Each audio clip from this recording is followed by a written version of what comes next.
Hello and welcome to episode 18 of Chicago Business Podcast, where we introduce leading executives in the area and learn about how innovation is changing their businesses. I am your host, Drew Sekula, and today we welcome Amy Morton, longtime restaurateur and owner and operator of AMDP Management, where she runs multiple premium dining establishments in Chicagoland. Hello, Amy. Thank you for joining us today. Thank you, Drew. Glad to be here. How you feeling? Yeah, I'm doing real well. Nice to have you on. Thanks for joining. Thank you. So, I'd like to get started with the icebreaker beverage of the day. So, in talking with your team over there, I learned a little bit about the Babbling Brook. So, what can you tell us about the Babbling Brook? Well, let me tell you, it doesn't matter how many you drink, it just makes you chat more. So the Babbling Brook, AKA the Babbler, was since even before I opened Found Kitchen, and I'm in the restaurant business, 2 places in Evanston, 3 in Evanston, 1 in Aurora. We'll get to that later. And the Babbling Brook has been our classic cocktail, our signature cocktail since we opened. Not sure if you're aware that Evanston is the birthplace of Prohibition. And there are quite a few, from street names to businesses these days that reflect that. And there's a really cool business called Few Spirits, F-E-W, Frances E. Willard. She was the woman that was behind Prohibition, and she was from Evanston. Anyway, funny joke, right? They opened this really cool distillery right down the block from us. And one of the guys that opened it, he was the marketing guy. His name was Brooke. And they had made this incredible gin on the same street 4 blocks down from my first place, Found Kitchen. And we were just chatting one day, and I went over to the distillery, and he came over to the space before we opened it. And we brewed up this incredible cocktail.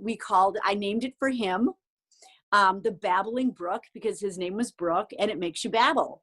And the original cocktail was Few Spirits Gin. I don't remember which one it was. Saint Germain, which is just a marvelous French liqueur, elderberry in flavor, and lime. And it's 3 parts gin, elderberry, and lime.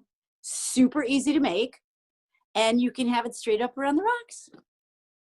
Nice. Yes. Well, I decided to have my try at it. So Please. I put one together here. Now, how is it? You know, I haven't tried it though. It was I have my ice cubes ready to drop in, so I'm gonna do that now. Okay. Yeah, you don't want to get it watered down. Yeah, exactly. So, just a couple, but I'll give it a taste. I want to see. Yeah, that's great. So if the proportions are, go ahead. Right. Yeah. Third. That's not.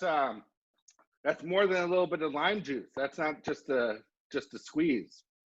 Well, if you want to balance, and I feel the drink, any good cocktail is balanced, right? You need a balanced cocktail. And I'm a spirit forward drinker myself, but I'm sorry that today I'm drinking green because I'm on a detox. I'm cleansing. I'm going away this week. So I wanted to look fit and feel fabulous. But the Saint Germain can be so cloyingly sweet.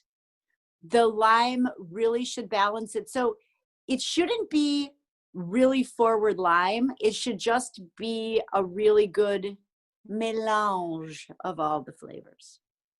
Yes. It wasn't overbearing by any means. It was more a little bit of intimidation when I was squeezing the fresh squeezed lime that, I had to get to a second break into a second lime to get enough lime juice to get that full third proportion. So well, how much the real gin? deal.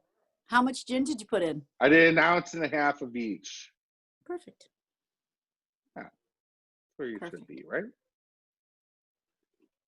Respectable. So, yeah, there you go. There you go. So, we've gotten a little ways into here. We haven't even covered yet a whole lot about your business. So, Amy Morton, some people will certainly know the name. Everybody will recognize the last name. And so, if you could, please bring our listeners up to speed on your connection to the Morton Steakhouse, and the Morton name is obviously well known in restaurant circles and well beyond. So, but why don't you tell us who you are? Absolutely. Well, I am Amy Morton. You introduced me as the founder and operator of AMDP Management. So AMDP is a nod to my dear old dad. And the name of the management company is Arnie Morton's Daughter's Place. So my father was Arnold Morton, and my dad, an amazing, amazing career in the food and beverage industry. And we can get into his details, though his management company, after he left Playboy, and he was the vice president of Playboy International and opened all the clubs and hotels around the world for half. When he finally left Playboy, when he said he got tired of raising his hand to go to the bathroom, and he took a year off, and he opened what became his flagship restaurant, which was his name. It was called Arnie's at 1030 North State Street. He opened that in 72, 73, and then 78 is when the Mortons opened, the first Mortons. But his management company was Peter Morton's father's place. So I'm Amy Morton's daughter's place, and my dad's management company was Peter Morton's father's place. And my dad was so incredibly proud of my brother, who at about 22 years old founded the Hard Rock Cafe in London. And so, you know, I consider myself fourth generation. My dad was in the business. I've got 7 siblings. 5 of them are in the business. And my grandfather, Morton C. Morton, who my dad learned from, had a restaurant called Morton's on the South Side. And then my great-grandfather was known as the neighborhood pharmacist, but we know what he was selling out of the back room. So, so we go way back with food and beverage. And in fact, my dad was in the Second World War. My dad was born in 22. And he enlisted like all the guys did. He arrived on the beaches of Normandy 2 days before D-Day. His job was cleaning the beaches. And all the guys got trench foot in his infantry, because what they do is they'd have to cut the bottoms out of their sleeping bags. In case they were attacked at night, they would pick up the bags and they would run.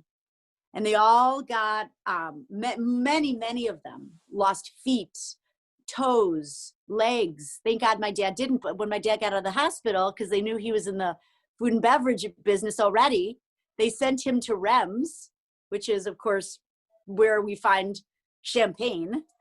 And he ran an officers club there for his last 8 months. So it's in our blood. It's in our blood.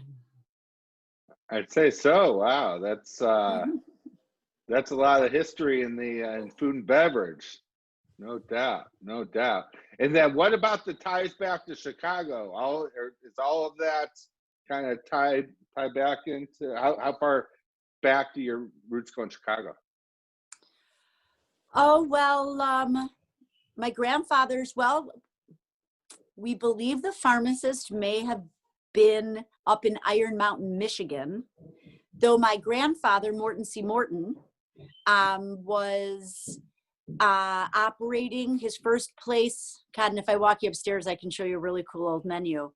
Operated from the 30s, right after Prohibition. He opened his first place on South Shore Drive.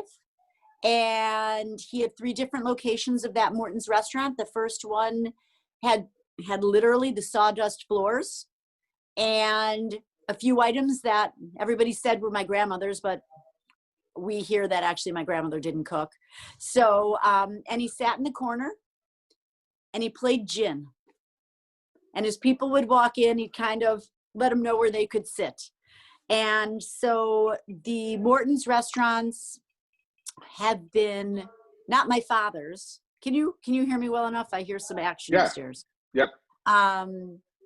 My grandfather's restaurants in Hyde Park, which they were later in Hyde Park, are still places that some of my guests come in and share stories with about those days with me.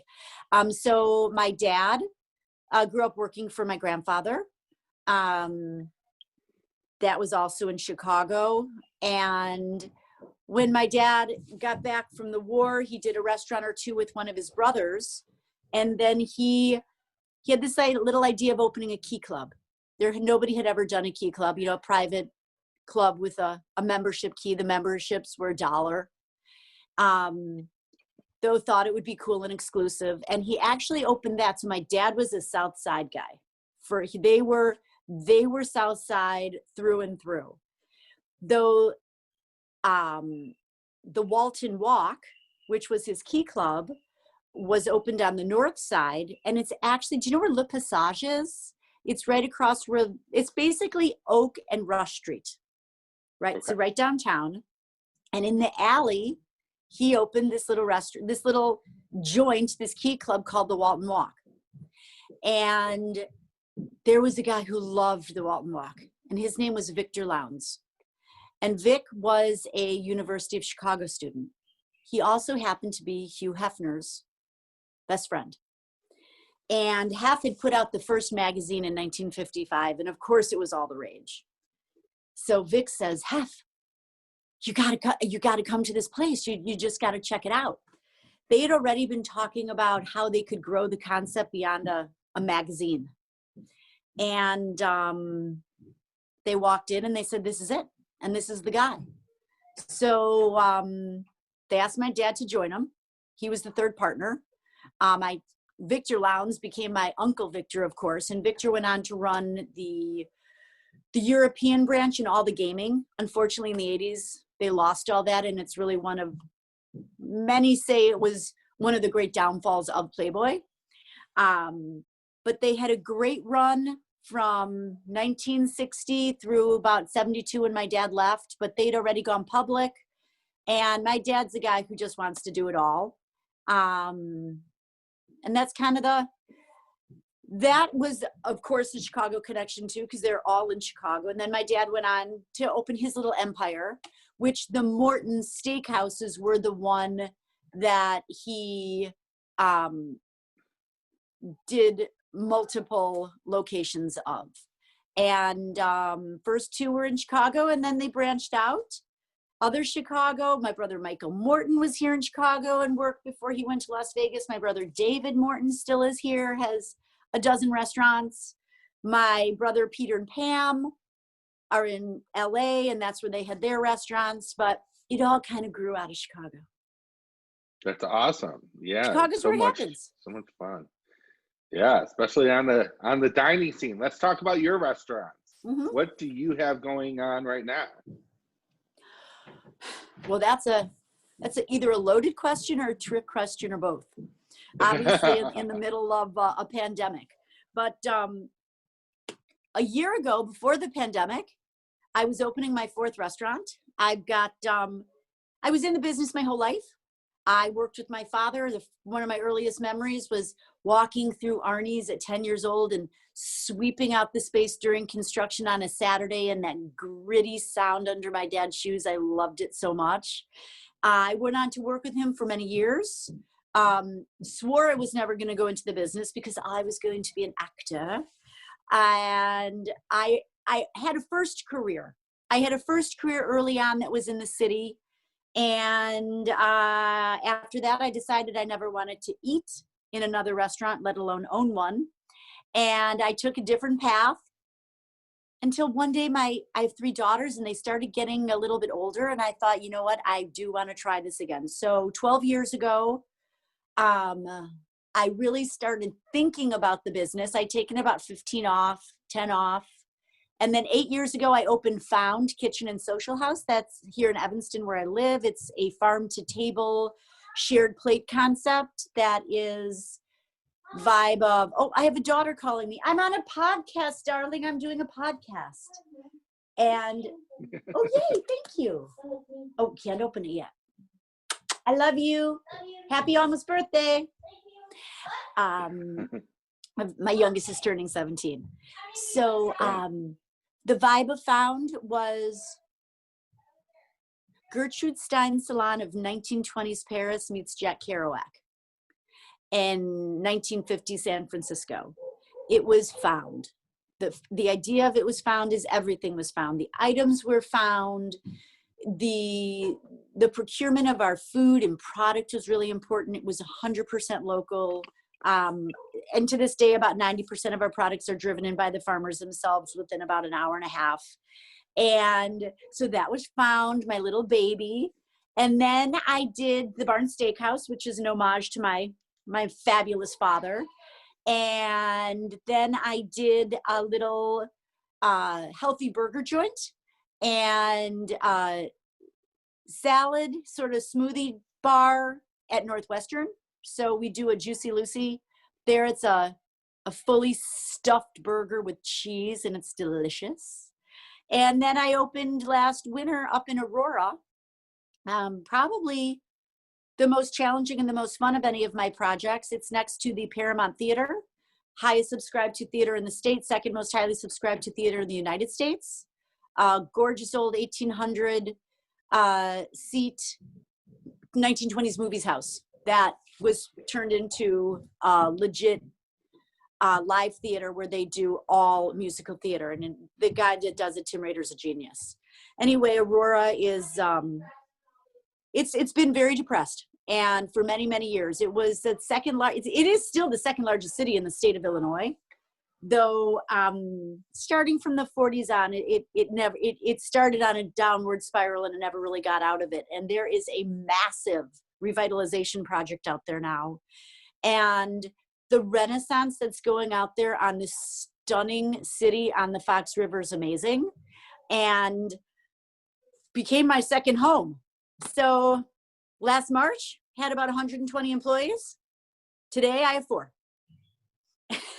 So we got hit with COVID, right? So what's going on in my world is I see it as 2 sides of a coin. The absolute devastation and desecration of certainly of my industry, food and beverage. I think by anybody's account that is at all knowledgeable, we will certainly see a loss of at least 60% of restaurants by the spring nationwide. And that goes from, you know, the big corporate to the little mom and pop. The number of Hispanic people who work in our industry who we could not operate without, I think is the most tragic, especially with the, you know, the administration that we've had in the White House and such deep rooted fears of being, you know, sent away from their families, that people, even when they have been legal, which of course that's who we hire, have been afraid to apply for unemployment. So it's been really, really devastating. And just with so many people out of work, there's that. And then there's the other side, which is me and my insanity. But I feel thrilled each day when I wake up, because every single day I get to create a new concept. I mean, I think for an owner operator, someone who truly is the conceptual one, the most fun part about the business is creating the concepts. And that's what we're doing just to get by. You know, what's a new revenue stream? How can I bring a few more people on? Since March, so one of the fundamental components of my whole company, but certainly Found Kitchen, is that we hire people coming out of homelessness. My goal was for the restaurant to be a stepping stone for people living more independent lives. That's another story, but it's been very, very challenging. Though I have worked in the area of homelessness, including in the Chicago Planning Department for Liz Hollander, in and researching the area of homelessness. So I'm very connected with it still. We were able to cook starting from March. Breakfast. I used to cook breakfast every day for our shelter here in town with my daughter. We cooked for 20 people. In March, they called and asked if I could take it on a daily basis. And by May, we were cooking 190 breakfasts every single morning. And we did that until September for all the homeless that they put in various hotels around to protect them. And it was an incredible experience. So, but doing that, it felt good. But I also got to bring some of my team back to work. We started a juice bar at Found. I mean, I've wanted juice. I've wanted to do a juice bar my entire life. It's kind of like, I don't know, it's a lot of work for not a little, for very little revenue. So amidst the, just the heightened awareness, certainly here in Evanston, and specifically for my daughter, Abra, my middle daughter, who is completely on mission with Black Lives Matter, we opened Three Sisters Juice, and 100% of the net went to Black Lives Matter. So that was another way to bring people back to work, but again, a way that we felt like we could really make a difference. I'm taking my poor little puppy's bone away because it's probably very annoying. Can you hear it? Hang on. I heard something. Yeah. Oh, I'm sorry, buddy. So, the last close to year has been a hybrid of finding new revenue streams, getting my team to work, and making a difference. And I believe those of us that survive are going to see, we are going to see a roaring 20s that looks like child's play compared to the last century. I think it'll truly be the spring of 22 by the time we really get back to in action. Though the whole name of the game for me is taking the long view, being smart, how we can protect the capital that we have, maintain our brands, and even grow it while doing good, so that when we come out of this, we can run. So that's what I'm doing. Yeah, that's great. It's great to hear a positive perspective as well, because there's obviously with so much so many headwinds there. It's you got your work cut out for you, but to maintain such a positive attitude and view, I think that it's certainly commendable. And the work that you're doing, especially around homelessness, is just is unbelievable in terms of what you're what you've been able to put out there. And I mean, from a capital perspective, though, it must be a challenge, right, to figure out how much brutal. What are you doing now versus what do you have to hold back? Well, yeah, I mean, it's acting and reacting as fast as humanly possible. There's no opportunity to second guess ourselves. The minute I believe any business, but particularly mine, I have a second thought. I know I need to act on it. I closed Aurora before the mandate came. Once the theater shut, I knew we were going to have nothing. It's not even going to open until next summer when Broadway does. So that is just mothballed, as we call it. Conserve as much cash as possible. Our landlords have been incredible with us, and we will return when we have the client base. And when we didn't close by the mandate last March, what I did was I sold all my inventory to the Morton Steakhouse, which is my smallest, simplest, cleanest concept to run. And I said, do not buy one thing. I do not care if it's on the menu. Here is the product, invent. And in fact, I mean, we started curbside so fast. I mean, we couldn't pay people to order to go a year ago. And we we also just wanted to get rid of the product because when it first happened, we didn't know that we would be closed any more than a couple weeks. I just didn't want my product to go bad. So it was basically a flash sale. I didn't care about making anything on it. I just wanted to recoup the cash that we'd already spent on it. And that went for any product. And I believe that we broadened our market at the Morton Steakhouse 50-fold compared to the 4 years we were open previously. And I think that so much of the image that I'd hoped to create for the Morton Steakhouse just happened naturally, where it always felt that, oh, it was a little too, it was a steakhouse, it was super expensive. And once the world, fell apart, people took a second look. And so knock on wood, I think that wound up being a great opportunity for the Morton Steakhouse.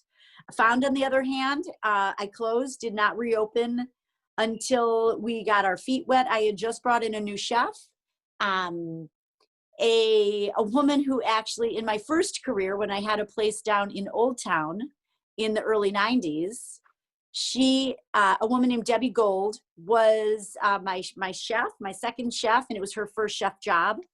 I sold the place, we parted ways. She went on to be a James Beard winner, and she finally came back to Chicago, and we'd been wanting to work together for so long that she came over and took over as the executive chef position for the company 3 weeks before the quarantine. So nobody ever really heard about Debbie. And so we just kind of brainstormed, and I am not a person that can just do something. I can't just go out and buy a Christmas gift. I can't just go out and buy a birthday gift. And I'm not just going to choose something to sell for the sake of it. I am a person that everything needs to have a reason and a meaning behind it. And I need to sit and let it unfold. And one day Debbie and I were talking, and as she was getting comfortable with what the mission really was of Found, because it had been closed now for a few months, I'd always wanted to do a pantry. I'd always wanted there to be sort of like this little shop. You can grab stuff that you're going to run out of in the middle of the night. But then Debbie said to me, well, let's talk to the farmers. Like, what do they need to sell? I was like, oh my God, that's exactly right. And so that was another win-win, is here we got to create something new. And we also got to support our community that has been there for us always, and that went really, really great until, of course, farmers markets opened up and we just kicked it off again. So now with the second shutdown, from the minute it happened, I knew it was going to be at least through New Year's. Now I don't think we'll really see people coming back to restaurants until it warms up, and I hope that'll be March. The Morton Steakhouse, we put up tents. We've got a gorgeous tented area. We can seat as many people outside as we could inside. Found, city rejected our tenting, which was very frustrating. And I'm picking a bone with the city of Evanston right now, but I don't want to get myself into trouble. So we have just furloughed everybody at Found. We've moved our couple players over to the Morton Steakhouse, Debbie, our executive chef, and our Sue. And we've tightened it all up, and we're basically going to go back to running like we were last year. But we don't have our training wheels on anymore. Our training wheels are off because we're kind of getting used to it. So last Mother's Day and Easter, when we did, 375 covers, and we're pulling our hair out, and we were always a step behind. Our Thanksgiving meal that we did to go from Found was so seamless, with the most happy, appreciative, delighted guests, that we're really, really excited to do Christmas and New Year's. And we're just looking at it a new way. I mean, New Year's, we've got 3 different packages. We know how to do them. And although Found will be closed per se, the brand-wise will be open. We still will do the big holidays. We'll do our Valentine's Aphrodisiac Week, or whatever it is that we choose to do. And I think people are really enjoying having a James Beard chef. cook their anniversary dinner for them. So we're doing anniversary dinners with champagne glasses and wine and spirits, and we've got a bottle shop going where you can buy a 6-pack of wine for 25% off list price. I mean, I'm feeling like a car salesman right now, but basically it's what we're doing, and it's quite enlivening. We just gotta make sure we stay grounded doing it. Right, that's the whole thing. I mean, all the ideas are great, and that's I'm sure it keeps customers interested and trying to see what you guys are up to, but still trying to figure out. It's one thing to have a concept, another thing to figure out a way to actually make it work, right? And like Well, you know, and sometimes you need to make that shift, as you obviously made a lot of difficult decisions through this time. yes. So, I mean, since this happened, I mean, the idea of breaking even when we came out of quarantine in June and July, everything in my world changed. When I actually thought coming into July, which was very beautiful summer and month, that could we, oh my gosh, could we break even this month? I mean, that became the, what are your annual sales, or what did you bank? I mean, the idea of getting close to breaking even, and nobody will be there, not in Chicago this winter. Our PPP was great, but it was expected that we would need that for 3 months. And we didn't even start using ours. I also took the long view on that and said, I'd rather pay the interest later than start using it now, which is, I know a lot of people wound up just burning through their payroll when we couldn't even operate. So we did hang on to ours, which is, what, for one of the places we're living on, fortunately we banked in one, and we were very, very lucky. And the other really scary part of this is, it's like the emperor's new clothes.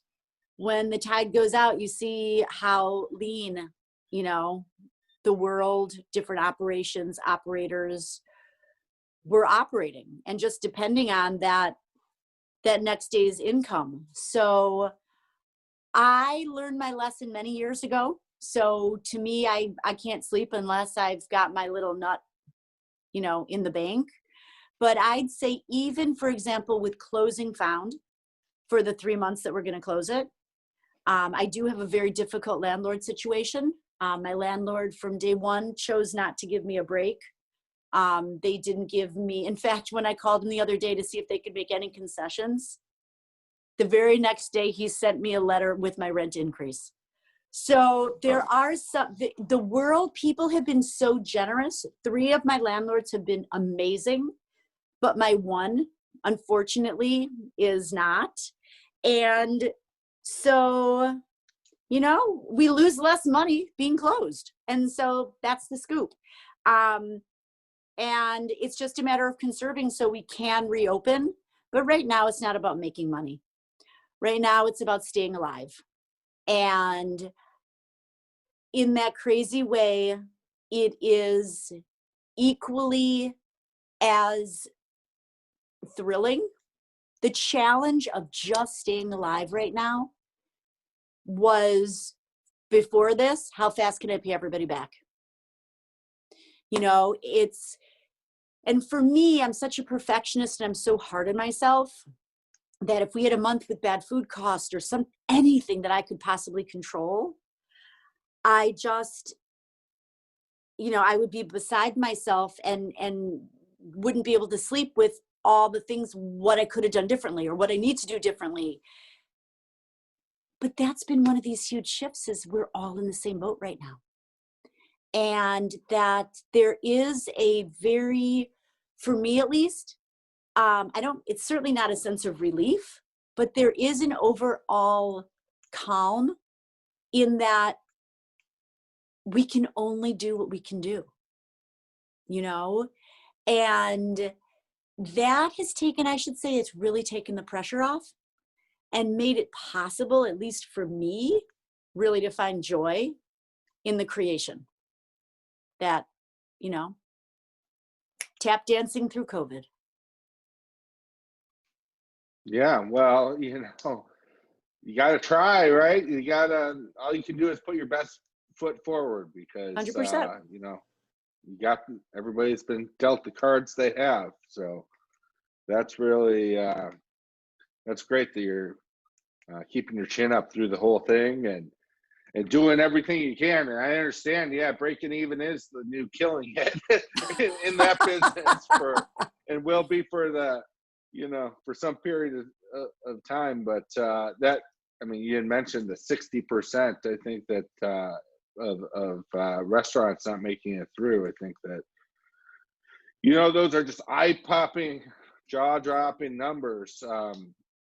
But it will, I tend to agree with you though. Once we do get through it, people get vaccinated, that there's going to be a lot of pent-up demand. So, hopefully we can have the 20s without the 30s after, once this is done. And that's one of the lessons the universe is giving us. I believe I have felt since the pandemic started that this really was so much greater than us. And this is my woo-woo side, that the universe was trying to teach us a lesson, that we were sick as a culture. We couldn't go any faster. We needed to slow down. We needed to appreciate perhaps the smaller things. And I just think it's not going to fully go away till we start getting some of these lessons. And I will say the kindness of our guests, and we are exceptionally fortunate to have so many regulars and people who we've never met before. I mean, our guests are great anyway, but the gratitude, the thoughtfulness, the appreciation, anyone who has either come into the restaurant, whether it was the summer, whether it's ordering out, whether it's just getting a pound of cheese, people have been grateful. And those little things really make all the difference. Right. Did you have much luck with delivery services and things like takeout? And I mean, it's harder with the more fine dining establishments. I would think that's it's obviously a bigger ask than for a fast casual place. So. We did exceptionally well when we started out. End of March, we started out right away. We also were probably, our menu was probably available for at least 40% of what it is on the menu. And we kept it that way until we opened. And then it was a little weird when people could see like, oh, but why do you charge this amount when we can get it for that? So now that we're really back to only, we had 13 guests actually in the restaurant last night, which was a lot, or sitting outside, people who just want to get out. And of course we socially distance. But once we get through the holidays, we will be doing the exact same thing with our menu starting in January, just in wanting to move food. So it is less expensive. It's not the giant high ticket price, though people can get the best quality. And I think people are really looking for that. And I think the reason that our curbside, and we are now doing delivery, has been as good as it is because people are choosing to order from and or support the restaurants in their neighborhoods that they know, and as it should be. And I feel so grateful for that. And I feel grateful for being in Evanston with the entire city shut down, that we've now got all of these, dwellers here in Evanston that were typically going to the city every day, who are now in their homes that are looking for something a little bit different. So it's been a little bit of a flip-flop, I think, between where we are in the city, where for, how many times have I said, oh, if only I was in the city, but I'm hoping that we will really ramp up the curbside and the delivery. And it can never scratch the surface of what we need to do and what we could do if our guests could come to us. Right. Yeah, it's just not the same experience. And I mean, it's good to be able to try to, to bridge from here to there, but yep, it's just it's staying relevant. It's staying relevant. So from your perspective, in terms of stimulus and what needs to happen there, I mean, obviously the PPP, again, that money came a long time ago, and the restaurants are hurting. I mean, what's your perspective on what needs to be done there? Well, first, let me say that I am a bleeding heart liberal, and haven't been thrilled historically with looking at lobbyists. Though I never experienced firsthand what it meant to have an organization stand by me as my representative. And the National Restaurant Association and the Illinois Restaurant Association have been incredible. They have been so incredible, and they are absolutely, I'm on their junior board, but they will not stop. They will not rest. I do think we are going to see some additional relief whenever this next package, without getting too political here, gets passed. We desperately need it. And I would say that 60% of operations that we're going to lose, that number only stands if and when we do get another relief package. If we don't get another one, it's going to be way, way higher. I mean, it's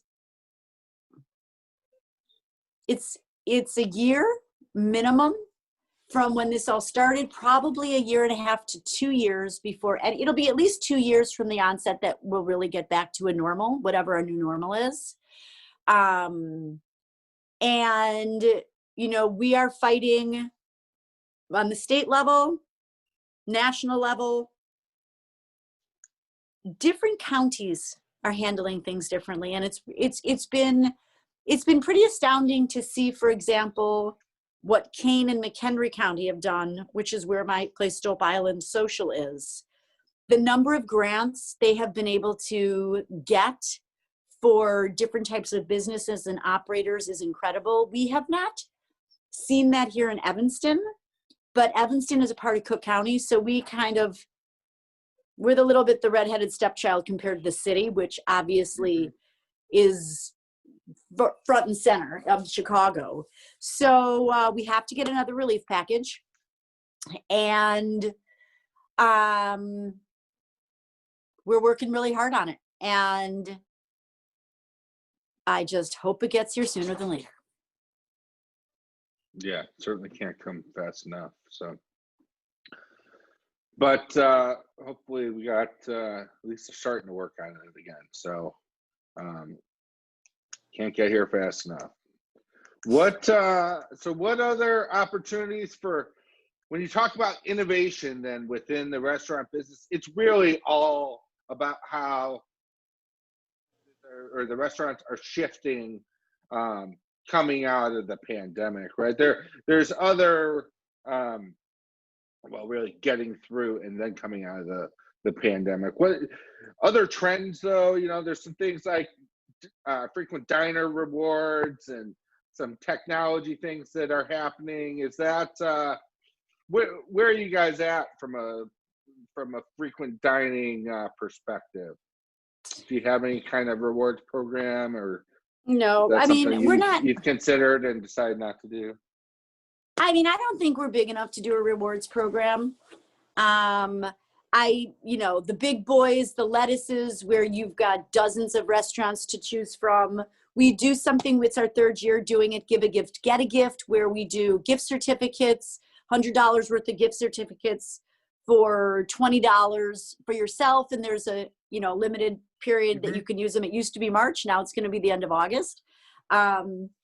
Though in terms of what's to come and opportunities, other opportunities right now, and I think most municipalities have done the best they could to loosen guidelines from doing cocktails to go, et cetera. Though I think that the opportunity lies in being as good, if not better, than we ever were before. And for me, I am expanding the Morton Steakhouse concept, and unfortunately for some and fortunately for others, there's going to be a lot of great deals to be had come the end of the first quarter and into the second quarter. So I do think, those that are ready to go and to jump on the opportunities, there's going to be so many of them. There's going to be so many of them. So I'm looking at it more from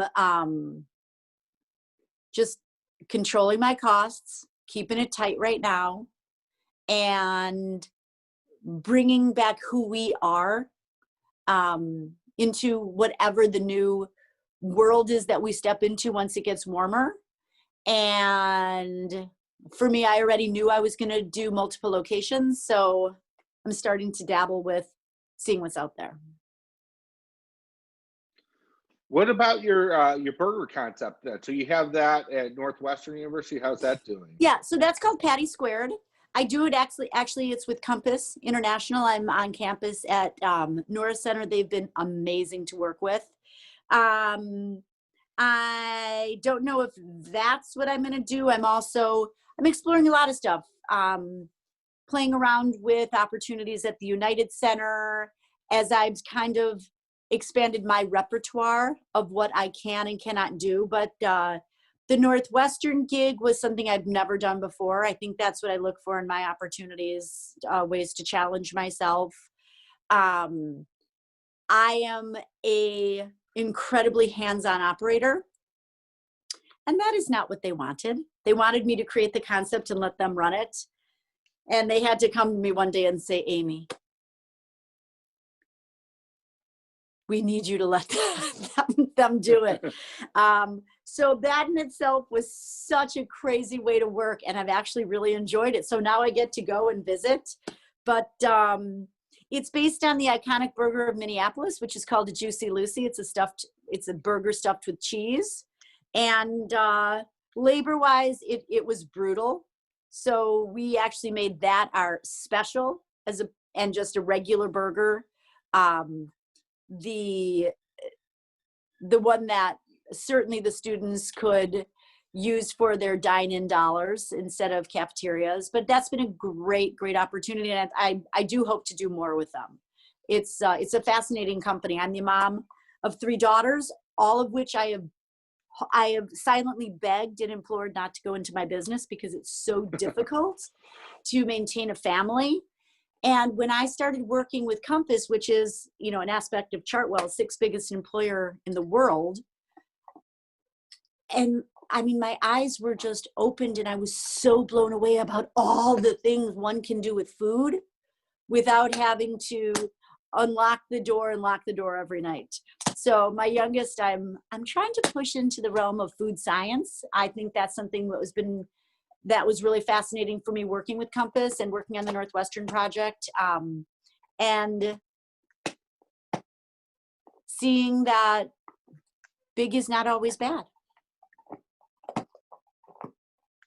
Yeah, well, and certainly these days, trying to stay alive in the restaurant business, your only hope is to be well capitalized, right? So, Yes. There's a difference between that and being a large company, I guess, but there's a lot of similarities as well there. So you've you've done great things. It sure sounds like, in terms of trying to keep the the ship sailing there. But you're not doing it yourself or all yourself. It sounds like, yeah, certainly hands on. But what are some of the team? You mentioned the chef that you had brought in. Are there anyone else? Oh, on I've your got an team incredible team. been, Just got yeah, an let's talk about that. incredible team. Chef Debbie Gold is our executive chef. She's mostly been at Found. And oh, my partner, who is also my very dearest friend, who I've worked with for 8 years, has, everyone's making there's a lot of decisions being made for us during this time of COVID, and a lot that we are making. But Stephen Bosworth, who is kind of my right arm, has decided that he and his partner are moving back to Seattle. So I've worked most closely with Stephen all these years. I did do Stolp Island solo, and that was kind of fun, but it just makes me realize how much support there is. And I think it's, for me, another silver lining of COVID is opening my eyes to how much experience and skill and passion people have, the people who I am so fortunate to work with. And by necessity, which was always one of my fundamental principles of giving them the opportunity to do themselves, it's now out of necessity, and it's worked out so great. So our team right now is our amazing event planner, does the events for all the restaurants, and my executive chef, and one of my managers. So, and one Sue. So we've got chef, Sue, GM, and event planner, and myself, and we're kicking it. And hopefully we get then to bring in cooks, and we get to bring in a dishwasher from time to time, or we can, bring in some servers. We did start, one other thing we started is we call it the James Beard pop-up. We're calling it Found Undercover, under the tent. So every Thursdays we're doing a James Beard pop-up at the Morton Steakhouse. And every Thursday, it's actually our second one because we had Thanksgiving in between. We take a max of 18 people a seating, and it's very tiny, spread out, very cool, feels very underground. So that's been nice too, because we get to, bring in a few players, and just the more ideas we have, the more people we can get back to work. Right. Yeah, sounds good. Yeah, that Evanston definitely has a cool vibe to the whole thing, and everything has changed obviously with the pandemic. But I was I was raised in Oak Park, so I feel a sense Sister of camaraderie city. with Evanston. Yeah, similar sister city, exactly. So but don't find myself that far. It's not that far north, but in that part of town too often. Otherwise, I'd love to check that out. Well, someday. Right. No, it's I'm up there occasionally, and always looking for something new and different. So I think that your whole fine food, better cocktails on the awning, it's serving. I've